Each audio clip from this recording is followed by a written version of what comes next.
So April is actually going to be a good month for any of you who've struggled with looking after yourself to make a big improvement this month and to find ways to reset how you care for yourself. And the message was new things for everybody. So finding new ways to regulate yourself, not Our just... mission here at the Heart Coherence Collaborative is to get people in touch with the healing power of the heart. And we really need your help. Right now, only 1% of viewers subscribe. We are aiming to take that number to 6%. The reason why we want to do that is the more people that subscribe, the more people in the world can learn the magical practice of heart coherence. So please help us out. If you've ever listened, if you love this message, please just take a moment to subscribe. Thank you so much. We love you. We love you. Welcome, everybody, to the Heart Coherence Collaborative. We're so excited. We have our good friend Lee Harris back with us today. And the reason we had him back today is there's been so much going on energetically. And we wanted to bring in the man himself to do an energy update because they're always our favorite. So welcome back. Welcome. Great to be with you guys. And boy, oh boy, isn't there a lot going on. I mean, there always is, but it's so revved up at the moment. I think all of us are feeling it and experiencing it. Yeah. I know. We've been talking to so many people about there's a lot of planetary things going on, and feels like everybody's in the middle of like a major upheaval in a good way, in a bad way. Everything's shifting. Yeah, I'd love to hear a little more about what you're experiencing specifically, Lee. Yeah, so my energy update for April just came out today, and there were, I always get 8 themes of each month, and I shared with you guys a few of the themes that felt pertinent for us to talk about. So one of them is new and propulsive beginnings. So there is an energy of new and propulsive beginnings this month, which is always nice. Jagged truths in the self and globally. So jagged truths in the self and globally. And then the third theme that felt relevant for today was self-regulation challenges and resets. So where would you like to go out of those 3, and we can dig in? Oh, go ahead. You go first. You want to fight over it? No, you go. Go ahead, Doug. Well, when I think of that, there's new and propulsive beginnings. It makes me first think that there's got to be some endings too.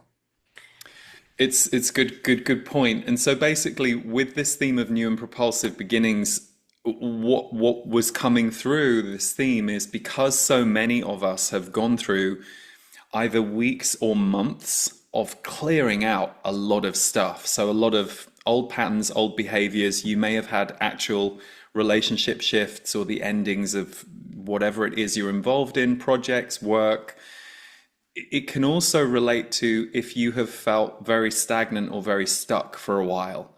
This new and propulsive beginnings energy is going to be a bit of an antidote for those who either have felt like they're dealing with a lot of endings or releases, or they have just felt stuck for a while. April is going to bring with it a burst of energy for all of those of us who may have gone through any of those things. So, usually when we're clearing things out, it doesn't feel great. The Z's always say that we don't tend to enjoy the experience of revisiting our lower vibrations. And that's true. I know I don't love it when I'm when I'm in that phase. And yet what I've learned to train myself to remember when I'm in it is these are really fertile times. And I think in self-growth culture, certainly when I was coming up, there was this philosophy of, oh, you're regressing. Whereas what I've noticed is what we tend to do is because we elevate our lives, we transform all the time, we create like a new high bar, and there comes a point when you have to go back and visit the low bar and sometimes become it for a while, sit in it for a while, feel it to heal it. So there's a lot of that going on, but April should be a good sweeping away for any of you who've really been in that place the last 2 or 3 months, or maybe even a longer period of stagnation or clearing out the clutter. Yeah, the one that came to mind, I'm glad you picked that one because that was a close second. But what came to mind for me that I wanted to learn more about was the jagged truths, both individually and collectively. Sounds scary. Yeah, I think a jagged truth is something that's hard to swallow. It's funny. I think of Alanis and Jagged Little Pill. And I'd never put those two together until now. And a jagged truth in the self is usually something that we see about ourselves, or an aspect of our lives that we weren't seeing clearly before. We suddenly see it very clearly. And it's not always an easy reaction that we have at first. So this could relate to, let's say, you have an awareness that you suddenly you go, oh, this friendship is no longer working for me, and it hasn't been working for a long time, and we've got some toxic issues. We've tried to sort them. I keep trying to, but actually it's just not going to work, and I'm suddenly seeing that now. That's a jagged truth. It's not something that's ideal. It's not something that you would perhaps have liked it to be, but it is you getting a new level of clarity about an area of your life. So there are those jagged truths in the self, and then the jagged truths globally. This is referring to a continuation of us learning things, mainly around our power system and the way that our power systems work and the way that they have been set up to contain us. A lot of that is coming out more and more. And so that can be hard to swallow too. It can be very difficult for people to come to terms with what they learn. It's a bit like hearing that one of your heroes did a lot of things that are just awful, and you find that out and it's a shock. I feel like we're going through that globally as a world, where more and more people are beginning to question the system that we live in more than ever before. And the system is also revealing itself to have not always worked on behalf of humanity, let's put it that way. So, I think we're in that phase. And I did an interview with Pam Gregory a few weeks ago. And I said to Pam, no matter how prepared you are for this time, no matter how much you've known this time is coming, no matter how many decades you've known that these truths need to come out, the emotional and psychological and energetic impact of living through it is something you cannot plan for, because it not only affects you and your own underpinnings, it affects everyone around you. And so as everyone feels a little unsettled right now and a little bit like, well, hang on, who's in charge? What's in charge? Where's the safety? What do you mean this is going away? How can this happen? That creates a worldwide disorientation. And so we as a people are in a very destabilized phase, and how we handle our destabilization is really key. If you're with someone who is freaking out and in the middle of a meltdown, that's a certain way they're going to show up in the room or in your relationship or in your workplace. If you're with someone who's going through stuff but knows how to kind of hold themselves through it or communicate with people, that's a different way of experiencing it. So I think we're really coming to a place of seeing who has done the work that might be required to emotionally hold themselves through this, or know they need to go to support people to be held, and who is just in a shock right now of everything that's happening on the planet. So jagged truths in the self and globally. But one thing, I'm just checking the notes here that I got for the theme. It says, that the same is true of our own patterns and behaviors, which for many are rising to be healed in mirror tandem with the global shifts that are being revealed. Be patient and kind with yourself as you acclimatize to this. Wow. I think that's the important thing, like recognizing it's an intense time. Yeah. What's coming up for me, especially when you were talking about, being on the journey and then being in those low vibration times, I think I think it's mostly probably what we do to ourselves, but there's a way in which, like what I've experienced is you're kind of like in this high place, and then you sort of become this thing in people's lives, in your life. And then when you hit that low point, sometimes it starts being a performance a little bit, and you're like hiding a little bit. So can you talk about, when you talk about truths, that seems like my latest lesson is just like about honesty. And I wonder what the vibration of honesty is and how that can get you into that higher place.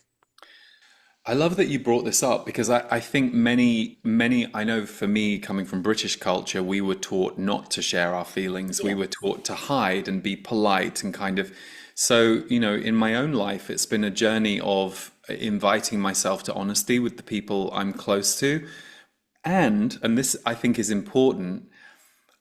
I think we should invite ourselves to be as honest and authentic with people around us as we possibly can all of the time. And we should check ourselves about how we want those people to behave. Because I've sometimes met people who go, well, I need to be honest and I need to be authentic. And it's like, great, you be honest and authentic. And they go, good, I will. And off they go. And then they come back and they go, oh, I'm so angry right now. And you're like, why? And they're like, because I was honest and authentic with my friend and she was amazing. But then I was honest and authentic with my mom and she wasn't. And I'm like, okay, well, those are two different things.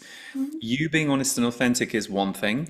And how others react to your honesty and authenticity is the next part of the formula. Yeah. And that is going to go how that is going to go.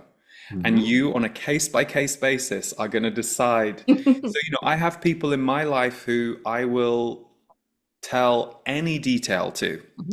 And I have other people in my life who that just wouldn't be appropriate, necessary, or relevant. However, if I've got some stuff going on that day and I'm with them and they're not a completely insensitive person, I will say, by the way, I've got some things going on today, just letting you know, I don't need you to take care of me. I don't need to talk about it. I just wanted you to know because we're going to be together. And, if I seem a little tired or a little slow, that's why. So I think it's appropriate honesty depending on each relationship. But I do think it's vital that we all allow ourselves to reach that place where it's like, no, I need to express this, but I always say know your audience and know who you're expressing it to and how capable they are of hearing it. And if you're new to telling truths in your life, do not choose the hardest person to do it with first. Do not choose the one that you have all these wounds about, because that's probably not going to go great out the gate. That's great advice. That's great advice. So I'm curious in regards to, April, got a good sense that April's going to be, intense, and I'm looking forward to handling it based off of your advice. Now, my question is in regards to 2025 in general, what are we going to see like after April towards the rest of the year? It's an interesting question. I know I did an annual energy update at the beginning of the year, and I'm now trying to remember what some of those themes were. But I would say, as an overall, this is a mastery test year. Yeah. It's a year of strength, it's a year of mastery. And more than anything, I would say the biggest focus for many of us is going to be our internal world. Now, that's a strange thing to say because the external world is going to be kicking off in really big ways. And we're already seeing that, and that is going to continue. It's going to be a surprising and unexpected year in many different ways. But therefore, the opportunity for us and the focus for many of us will be, how do I re-regulate myself? How do I rebalance myself? Who am I now? Who am I becoming? And who is this world of change? So I think navigating change is going to be an underlying theme and learning for all of us.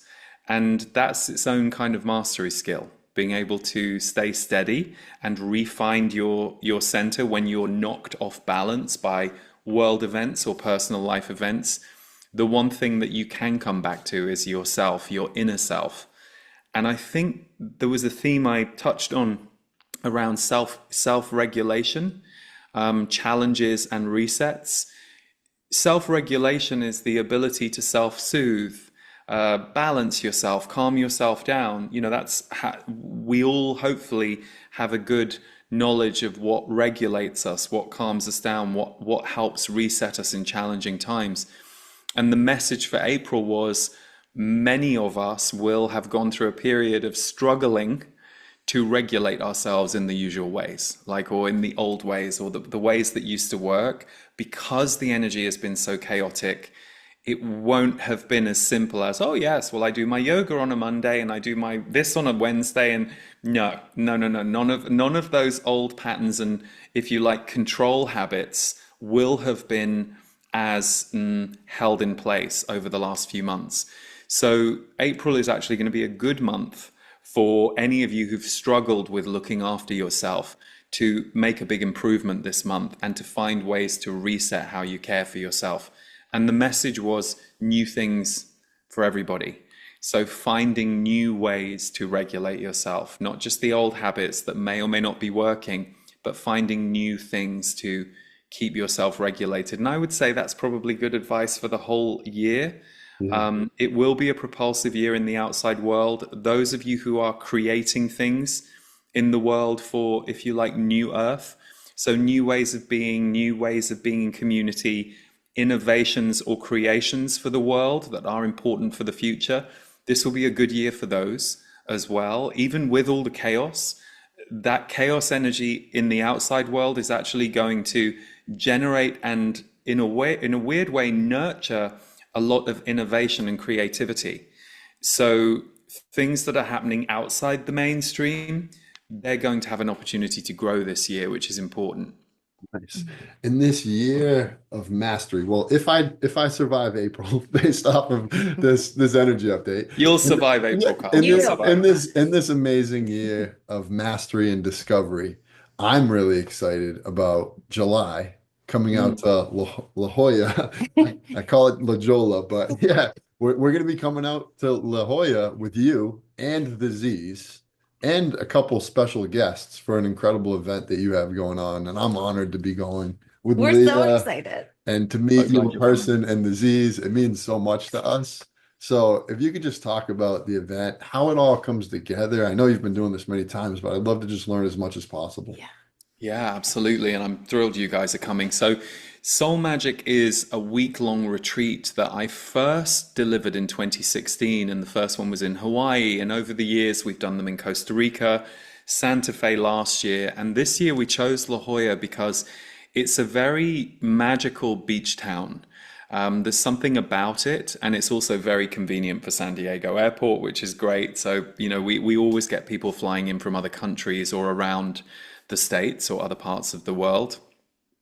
It's an opportunity to come together with a group, and we go through a guided process for the 6 days, which on the one hand, I will be teaching energy mastery.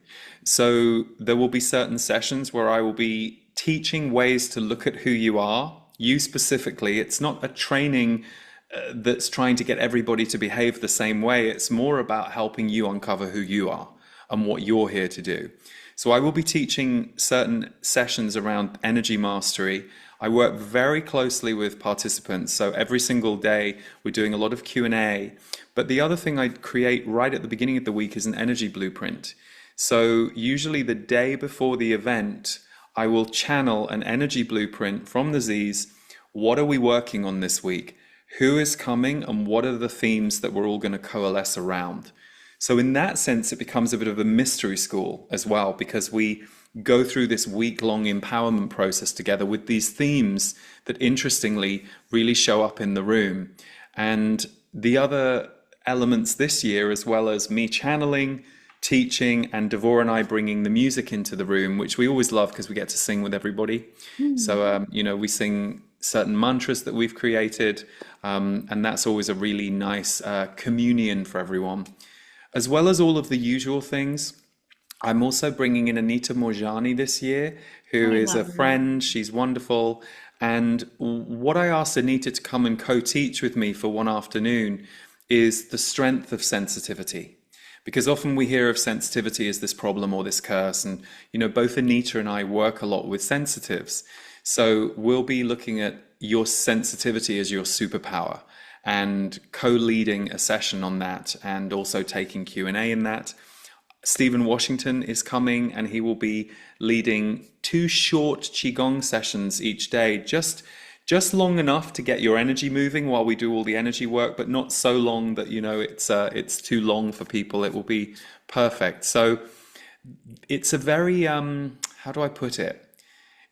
It's one of those events that, even though I have a layout of what we will be doing before we get there, I always stay open for the magic to come in the day before, because usually when that download happens on the blueprint, I start to go, oh, now I see what we're doing. And it's interesting, people make lifelong friends there. I mean, there are people I know from the 2016 retreat who are still going off on holiday together. And I think that's the nature of soul-led people coming together for a week with a focus of really nurturing your soul and really nurturing who you are here to be. So that's the intention. And of course, we laugh a lot too. That's very important. We laugh a Yeah. lot, and we make it as fun as we can. But deep healing happens too. So yeah, it's a beautiful journey. I can't wait to do it again. Oh, I'm super excited. Yeah, I would just want to say big shout out to your community because we've gotten to kind of observe them and they love you. And I'm really excited to just be in that Yeah. energy and to meet the Z's. So my last question to you is, how are the Z's? Because I have a special Oh. relationship with it. Every book I read, every page, I'm like, oh my God, this is speaking to me. I'm like, Leah, it's happening again. And Oh. so yeah, I'm really excited to meet the Z's in person. Oh, that's great. Yeah, no, they're good. They're very good. They're very busy at the moment. I just had the book The Future Human come out with Regina Yes. Meredith, and so we're currently doing a series of interviews. So they're very active right now. And I will say that, I channel the Z's a lot online, obviously, and that reaches the most people. But I love channeling live in the room. There's something very powerful about having those messages happen in response to who is in the room, because much like my teaching, I'm very responsive to who's in front of me. There are other teachers who teach a method, or they have a strategy they're teaching you. That's not how I work. Obviously there are some methods, but mostly I'm responding to who's in front of me, and it's the same with the channels. So yeah, there've been some really fantastic live in the room channels lately, and of course at Soul Magic we get to do longer ones. So usually they're quite deep transmissions that will take you through either a release or an upshift or a new awareness in your life, but it will open you to a higher frequency. So yeah, they will be there every day. If anyone's interested in joining us in La Jolla, we have the link below. Mhm. And also, if you want to check out Lee's book, The Future Human, we have It's the so link for good. that below too, because that was mind blowing. And congratulations on all your successes. Is there any other way we can support you, Lee?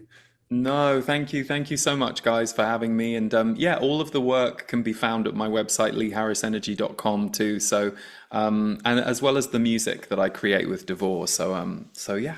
All right. All right, everyone. We hope to see you in California, July 7th. We love you all. We love you guys. Can't wait to see you, Lee and the Z's. Thanks so Bye. much, guys. Big love. Bye. Bye, everybody. All right. I'm so excited about this. Awesome, guys. That was Awesome. great. Thank you. Great. It's always wonderful. You're one of our favorite people, and Yeah. the HCC just loves you. Yeah. So thank Oh, you. thank you. And that Thank came you, off thank you. really authentic, and I think it'll be perfect. So Yeah. Great. Yeah. And it's always that thing, isn't it? You never know. There might be one or two people who see the video who choose to come. There might be 10. It doesn't really matter. It's just nice to be, talking about it, because I don't often talk about the live events. It's often so focused on what we're doing. So thanks for the invite, guys. awesome. Yeah, we look forward to seeing you. Yeah, And can't wait to we've meet been you in watching person. we've been watching all your interviews too. So Oh, yeah, cool. we're Cool. big Great. fans, man. Oh, great. Thank you so much, guys. All right, Yeah. take care, Lee. Take care. Bye. See you soon.